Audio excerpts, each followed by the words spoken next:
Hello, Chicago Bears fans. Welcome to the Bears Den podcast. I'm Andy, joined by Todd, and I'm joined by the bad guy, Chicago Clarence. So, tomorrow is like Christmas for us. Hopefully, Santa Claus is going to be good to us and bring us and we get what we want, a franchise quarterback. But first, let's touch on this little stadium deal we're hearing about. Todd, you want to go first on this one? Well, to me, it feels like I don't know. It feels a little bit like a bluff. Like they're in control of the other property.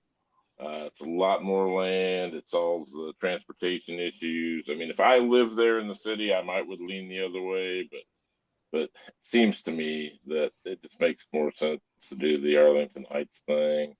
But I know they have to explore everything they can, every option that they have, and there's not a whole lot. But if you got one or two possible issues, maybe you get a better deal, as far as tax implications in Arlington. But I I don't know. It seems like you know kind of a why. Why would you do that with me? Chicago Clarence, you want to touch on the stadium deal we're hearing about? Here's what bothers me. Before we went out there and spent all that money on that land at Arlington Heights, didn't anyone for the Chicago Bears go up to the powers that be and discuss the tax situation, discuss all the zoning issues that we're hearing, this and that? Why, once they make the purchase and start rolling out the plans, do we only hear about tax situation? I mean, who is running the circus? And then you want to turn around and you want to have a lakefront stadium. Fine, I'm on board with that. But we are the third largest market. We are a flagship team. Why in God's name can we not own our own building like every other owner in the NFL does? Why do we have to sit there and build a $5 billion stadium and we are tenants, which means we don't run the show?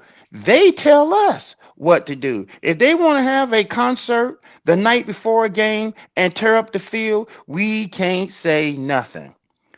Are we not sick of that? When are we going to act like we are big boys? We've been sitting at the big boy table. So when are we going to act like big boys? When are we going to act like we know what we're doing? This is what bothers me. Oh, he's taking a drink. Yeah, well, I think No, every go ahead. aspect of this is some sort of negotiating ploy, and it's just I don't know. I guess if it works to your advantage, then you play the game, right? Yeah. But to me, it doesn't make a lot of sense to do the lakefront. And then you want public funding. I ain't never been a fan of public helping fund a stadium for billionaires. I ain't never been because why should we help you? You're making all the money. We got to pay 20, Mm-hmm. $25 to come part to go watch your game. We got to spend 8, 10, $12 for a cup of beer. So if I got to help chip in, where's my dividends? Where's my benefit? Yeah, So go ahead, Andy. I just I don't understand why your goal would be to build the same size stadium that you're already in. Why would you not want to show America we're the third largest market in America and build a $75,000, $80,000 seat venue? Doesn't doesn't make sense to me why you would just build the same size again either. But like you said, that's what we do in Chicago. And the I ticket demand Yeah, is there. The ticket yes. demand, people, the waiting list to buy season tickets is there. And what do they go do? They go and undersell the demand. That's Hmm. asinine. Yeah. You're taking money out of your own pocket, and then you want the public to help you build it, Yes. and you're making stupid ass decisions Hmm. like that. It makes no sense. It doesn't. We It's are the just smallest. Soldier Field is the smallest stadium capacity as far as seating in the entire And been league. that way, and has been that way for decades, and we yeah. ain't learned yet. No. And as a matter of fact, let's not let's give the people a little bit of history here. That stadium where we play at was never meant for us anyway. We used to play it at the baseball field, Yeah, it for was God's True. sake. originally, yeah, Yeah, they played Yes. from You know, until 1970, I think, at Wrigley. we just happenstance ended up at Soldier Field and they converted it to a football stadium. And like I said, and they made us tenants, but they run everything else in that place. Right. I mean, and I know we don't talk about baseball, the Cubs, but when Theo came in, they bought all of those rooftop, or they forced people out, or whatever they did. They controlled all that property around there, and they've built places to stay, and they've made that more than just the ballpark. There's stuff, actual stuff that the team Yes. controls outside of the park. Well, And you guys, why oh, go ahead. why you wouldn't do why you wouldn't do that in Arlington Heights when you control it all? I think that's the way it's going to go. I'll really be surprised if it does. And look at, you guys know I'm a Braves fan. Look what Hmm. the Braves did down there in Atlanta with the Battery. They control all of that. They make Yeah. so much money from the Battery and ticket sales. Mhm. And it doesn't hurt to have a winning product on the field either, might I add, Chicago. Right. But still, that's how you do it. You don't sit there and get publicly fund to help you build, and you're gonna build a hotel that's publicly owned. Why? It's just Have you not restaurants that you own none of that? The mhm. Braves own all of that stuff at the Battery, and they make money. And if the places that they don't own, they charge rent. That's how you supposed to. That's how you make money. Well, it's just the way we've always done things in Chicago. We always talk about when we meet at the bar, we're still the only team who has to pay rent. I mean, we're the only one. We're the only one left that still pays rent. And that Right. just shows you how. I mean, it's 2024. We need to be done with paying rent. We need to own. Yeah, We need yeah. to own our own stadium. We need to If you own. if you want the train to run Yeah, backwards, let the Chicago Bears drive it. yeah. Guaranteed. That's a good one. I like that saying. So, gentlemen, like I said, tomorrow is Christmas for a Bears fan. So, Chicago Clarence, I'll let you go first. You think Santa Claus is going to be good to us tomorrow? I think Santa Claus is going to be very good to us. The more tape that I watch on Caleb Williams, I think he's the guy. You know, we have been starving for a quarterback, a franchise quarterback on Yes. this team since forever, and we ain't never had one. Not since been alive, and I'm 52 years old. So it's time that we get it right, and that brings me to my next thing is I think that we need to build up our offense at number Mhm. 9 or whatever we got to do to get up to grab that wide receiver from Ohio State. MHJ, that's what we need to do. That's what we do. Now, I'm not saying we need to sell the farm. I'm not a Yeah. believer in that. But I think that if we give up our number 9 and we give up a second round pick and they say no, then we just need to pivot. But at Mhm. least we need to at least entertain it. We don't need to give up the number 9 and the 75 and then both our second round picks next year. No, that's crazy. No. But offense should be what we do. Todd, you want to elaborate at all? Yeah, I think they're going to get. I think that in theory that Panther pick is potentially the first pick in the second round again next year. Would I give up both of our 2s and 9? I would, but I don't think. I think for the longest time now it's been one of those receivers will be there at 9, and I'll be surprised if one of those receivers is there at 9. I would be too. I Yeah. just there's too many trade opportunities in front of us for Yes. somebody to come up. And Atlanta may take the third one if it's a Dunze or if it's Malik Neighbors, but either one. I think that they could easily do that too. So I think probably 20% chance. I think there's a better shot at Joe Alt at 9 now than any of those receivers, and I didn't think that was the case, even 2 or 3 weeks ago. So, but seems to be the case. I think we to get a wide receiver, one of the top 3 elite ones. I think we want somebody to trade in for McCarthy at 4 or 5, so that way everybody drops a slot basically. And we want somebody to deal for McCarthy at 4 or 5, which is the Cardinals and Chargers. Because neither of them need a quarterback. even with McCarthy, and if you Yeah. got 4 quarterbacks and you've got Yeah. Joe Alt and you've got 3 receivers, Yeah. that's 8 players. Yeah. And and we're sitting at 9 Yeah. with 8 players, and I mean, we took one of them obviously too, but that's the scenario. So somebody has to go, and it's possible that Tennessee could go offensive line, and it's possible that the Chargers could go offensive line because of Harbaugh, Yeah. but I think that one of those. I think the Chargers probably go offensive line at 11. With that Viking pick, is my guess. So Yeah. I just I doubt it. I think we're looking at the best of the next whatever. I mean, the only other true blue chip player probably Brock Bowers at 9 should be there. I don't think we go that way. I think we look to go back 6, 7, 8 spots and take the top defensive player on our board and try to pick up a second, because there's a lot of really good receivers. There's 3 elite receivers, and then there's another dozen guys that are really good.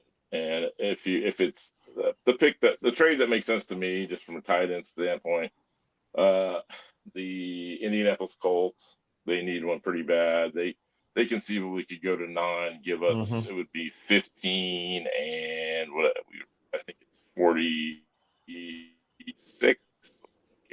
Yeah, 46. And at 46, there'll be a good receiver on the board at 46, or potentially one of the centers is there, one of the top 2 centers. But I'd be pretty happy that way if we can get somebody on the line, whether it's an end in verse probably, or whether it's possibly Byron Murphy's the hot name this week. And honestly, I'd probably rather have Murphy than Verse. I don't think we're going to go with. I'd be surprised, but I don't think we go Dallas Turner. He's not a great scheme fit, and Latu's the best player probably out of all the ends. But the medicals are terrifying to go at 10, even at 15. I think if you're in the mid 20s, maybe you go that way. With the medical, you take a flyer on that. But other than that, the only other interior lineman is what the kid out of Illinois, Johnny Newton. Yeah. And I think he's probably a back end of the first, even early second, really, for him. So, but I think if we go to 15, we'll end up with Verse or Byron Murphy. Is my guess. So Clarence, none of the 3 receivers are available at 9. What would you do if you were the GM? For me, it all depends on who's on the board, who's left. I mean, if Alt is there, I definitely take Alt. I'm not a Jared Verse fan. I think he's undersized to play in the NFL. That's just me. I know he's supposed to be athletically gifted, but from what I've seen, I don't see him being able to win one-on-one with big boys in the NFL. I just don't think he's that dude. I think that if we can't get a wide receiver at 9 or Alt, then we trade back. Yeah, I would. Let me ask you something. When me and Ty were talking about this, would you consider Bowers at 9? Hell no. I'd be pissed. See, we were talking about that. Gerald Everett's only on a 1-year deal. There's no reason you can't line Bowers and Kmet up, just like the Chiefs do at slot or wide receiver, or even in the backfield. He's a weapon. He really is. Yeah, he would be an excellent offensive weapon. He really would be. But with the Chiefs, I know he's not a wide. Yes, go ahead. Yeah, but with the Chiefs, only one tight end eats there. Yeah, So now you're potentially looking at 2 guys that we've already paid Kmet. So what are you going to have? What are you going to do in a couple of years when it's time for Bowers to get paid? Right. True. I mean, if we don't get a wide receiver, Bowers is the next best offensive weapon after the 3 elite receivers. But he's at a position. He's at a position that we don't need. Yeah. It's not the problem with it is the position has become, it's not a sexy position anymore. It's gone the way of the linebackers and running backs, tight ends right there. As far as I don't want to spend, big draft capital on a timing with the last big high pick was with the kid out of Atlanta. That's been pretty big disappointment out of Yeah, Florida. Yes. yeah. Kyle And, Pitts. So but look at this. If you look at a team's offense that features two tight ends, right? Yes. Then that means that team is running the ball, right? Right. When neither yeah, one of those guys are great blockers. So what are we doing? Komet's an underrated blocker. I think that Bowers is He's average at average at best. best. Komet's average at Right. best. Bowers I is think not a Komet's a good blocker. little. I think well, it's kind of the same argument. I think Komet's a little better than average, but I don't think Bowers is very good. So, but that's not his role, and he's the receiving. The receiving tight end. I think that we might be happy enough with Everett to even resign him a couple of years. Yes. I'd rather go with the second or third tier receiver in the mid second round if we can pull off a trade. To pick up a mid second rounder. I would rather address the defensive line Okay. than look at a receiver there. And Say and, and and and do you think Bowers is a generational tight end? Because I don't. I think he could be a top 10 tight end in the league. He could be top 5, as far as receiving numbers. But but it's not a lock. I feel better about any of those receivers, obviously, than I do Yeah, about I'm on Bowers. that same boat. Same boat. That's why I wouldn't take him. so. Let me ask you guys something. We're stuck at 9. The 3 Uh-huh. elite receivers are off. Would any Yeah. of you consider Murphy, who's supposedly zooming up the charts, Byron Murphy, defensive tackle If for we can't, Texas, at if we 9? can't get a partner, but it's going to depend. I think that Would any of you consider that? I mean, if you can't work a deal, but you should be able to work a deal because assuming that Michael Penix is going to be on the board, somebody's going to get antsy. You got the Broncos at 12, and you've got the Raiders at 13, and one of those teams, move up 4 spots is pretty doable. Although the Broncos don't have a second round pick I mean, they to won't deal Bo with. Nix anyway. The Broncos, yeah, and they should be able to get him in the second round. I would Yeah, think. Can any of you guys believe they traded for Zach Wilson yesterday? I laughed. They gave up a draft pick for Zach Wilson. I Well, laughed. they swapped the 6 and 7, Yeah. so they didn't give up much. But let's see what the Raiders have. The Raiders got 4. They pick at 44 and they pick at 77. So they have a second to play with.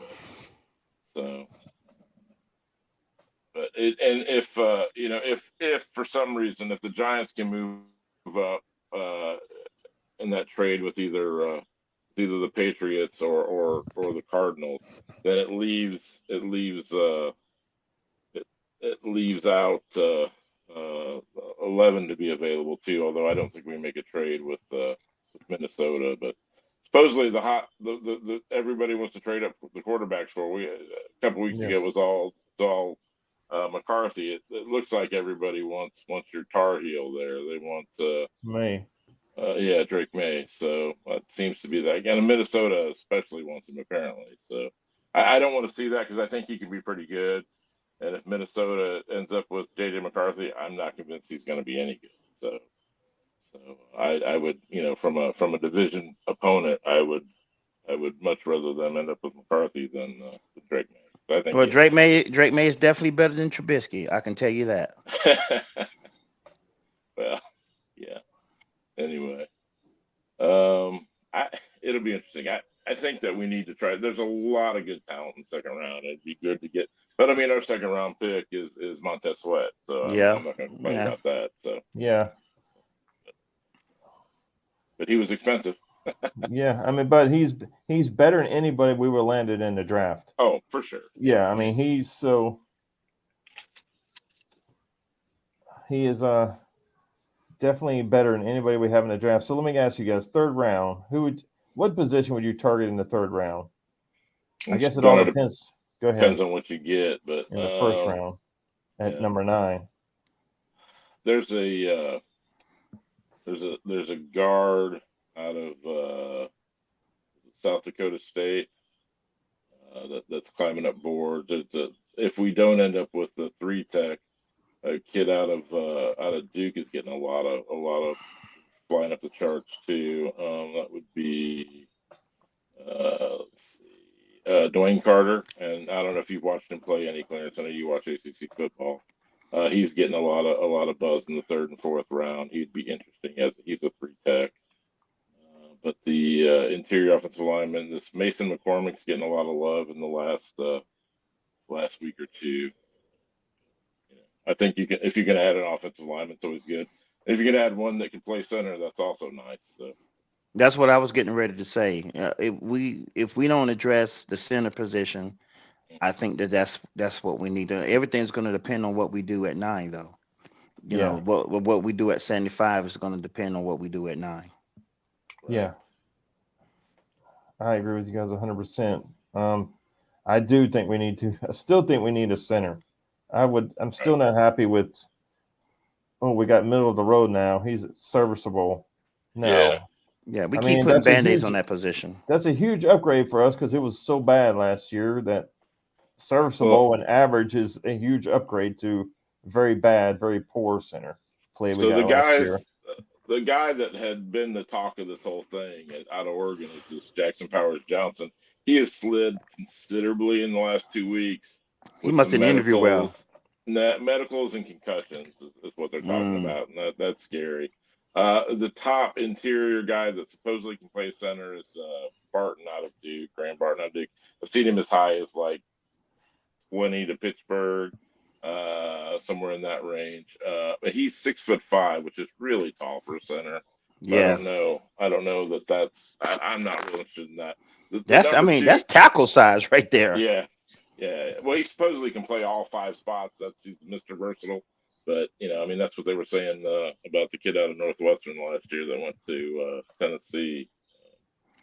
I can't think of his name right this second. But Zach Frazier out of West Virginia is a solid center, late first, probably mid second round pick, early to mid second round pick. He could sneak in the first round.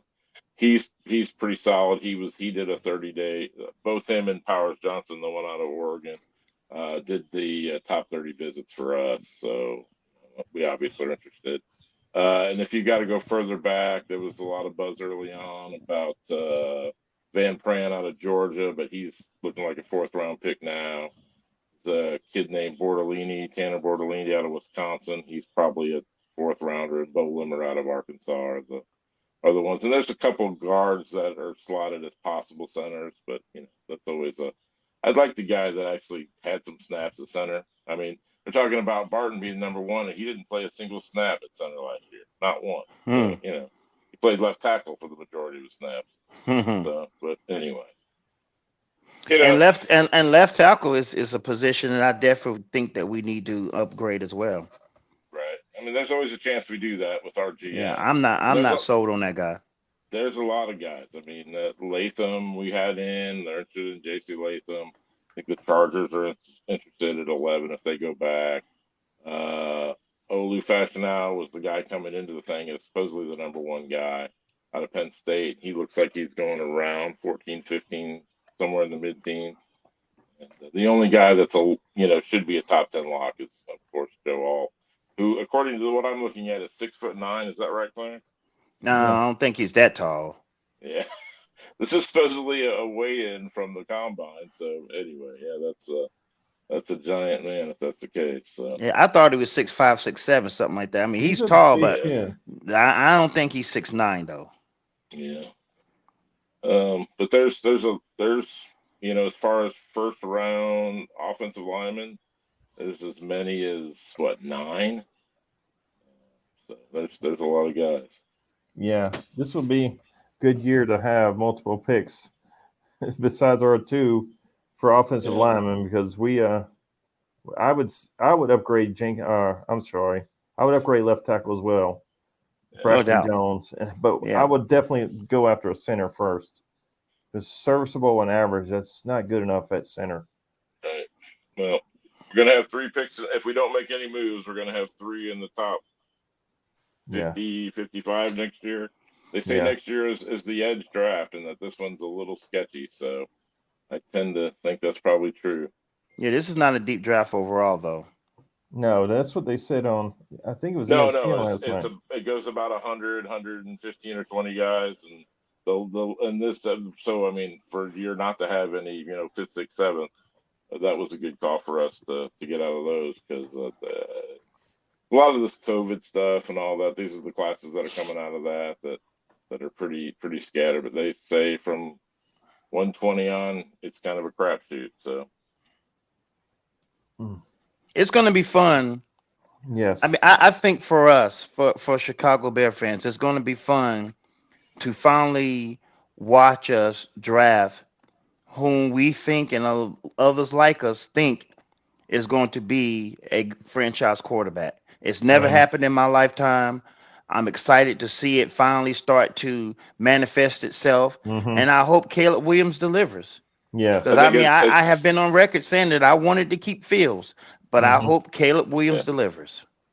I think I've seen somewhere that the over under for Vegas on yardage as a rookie was 3,400 or right around there, 3,400 and change for the over under bet for Williams' rookie season, and I think that's only happened maybe 4 times for us ever. So that's and and I take the over. Let's go for the first 4,000 yard guy we've ever had. So We've never And had. that's what Go I was ahead. getting ready to say. In this day and time, with the NFL geared towards offense, we ain't never had a quarterback throw for 4,000 yards. We are the only team in the NFL who has never had a 4,000 yard pass. The Jacksonville Jaguars has had it. The Carolina Panthers has had it. The yeah, Houston Texans has had it. Indianapolis Colts had a franchise, I mean, a Hall of Famer, but some of the worst teams, the Mhm. Cleveland Browns has had it, Cincinnati Bengals has had it. I mean, these are generational year-to-year teams that are bad.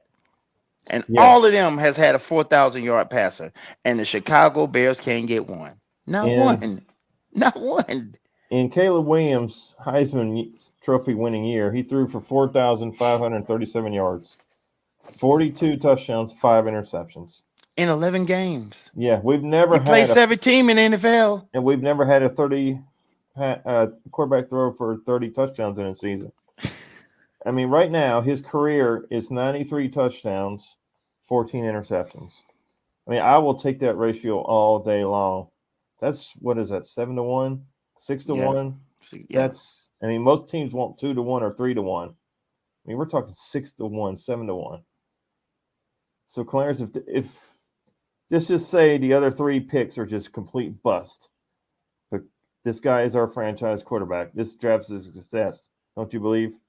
Yeah, if you get Yeah. a franchise Yes. quarterback, a lot of times it doesn't matter what you do the rest of the draft. If you can No. get a franchise quarterback, because that guy stirs the drink. If Mm-hmm. you don't have a quarterback, you ain't got a team. And yeah, if we get a franchise quarterback, nothing else is going to matter. Like this whole Yeah, draft is about Caleb Williams. no doubt, Yeah, I mean, no doubt. nothing else is going to matter. I had a And we little got Todd technical back. difficulty. Oh, that's not right. Here we go. So, is there any chance we think Caleb Williams is going to be a bust? Which, unfortunately, he's a quarterback in Chicago. Yes, he could be a bust, unfortunately. There's But always a chance, but yeah, everybody and seems to want to that's trade up to get him. yeah. I mean, I am praying to the football gods we have our franchise quarterback tomorrow. I'm praying. That's all I want for Christmas. Franchise quarterback. Well, I'm just worried that we're gonna do something stupid. That's Oh, what I hope. Let's not overthink it. yeah. Let's just go out there I and don't. do it. I mean, look, I you know polls didn't come out and say it, but I mean, it's every indication. I don't think he can screw that up. I mean, he's gonna take the player now. Could the player not work out? Of course, but I You don't think there's guys, any chance that we don't pick Williams. I'm going to ask this. Do you guys think this is the greatest smokescreen ever performed by GM and we're not taking Caleb Williams tomorrow? Either of you think that? I don't. I I don't. I don't. I I don't. think we're gonna. I think we've known for some time Yeah. we were taking them. Yeah, Yeah. the Commanders offer. I mean, even if they threw in 2 1s, I don't think we do it at this time. I mean, they were giving us 36 and 40 or for whatever that was, and a third, and it's just not that deep a draft. You can maneuver a little bit, and we actually have some depth at this point now. Not a ton, but we have some, and we're not forcing anybody. So I don't. There's not a 1% chance this doesn't happen. I don't think tomorrow. Yeah. So tomorrow, I think Caleb Williams is going to be a Chicago Bear, and who we take with number 9. I still see a lot's going to depend on if teams are desperate for quarterbacks and they trade up, right. which is what we want. I'd love to be at 5, 6, or 7, or really 4 Yes. for Harrison, but I'd love to be at 7 or earlier. Yeah. Then you kind of got some assurance. But anyway, it'll be interesting. So that leads us to our final session, which is what we're going to call what is Clarence pissed at today. So Chicago Clarence is going to send us home. Well, I know that we're talking about football and the draft is coming up tomorrow, but I'm going to pivot to basketball. I'm a Laker fan.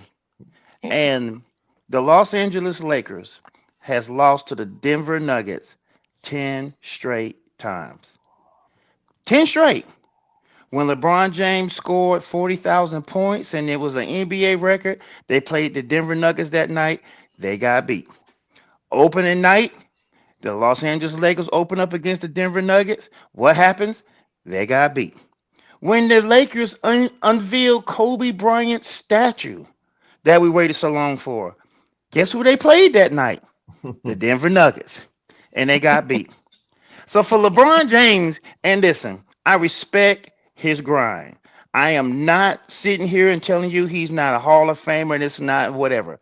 But when you are the guy that likes to call yourself the GOAT and have this debate about being the best player ever, and you can't beat a team in the playoffs, and you want to cry to the refs when you were up 20 points in that game, 20, and you can't make a free throw to seal the deal, or you got the ball in a tie game with 56 seconds left in the game and you shoot a brick, you can't cry to the refs.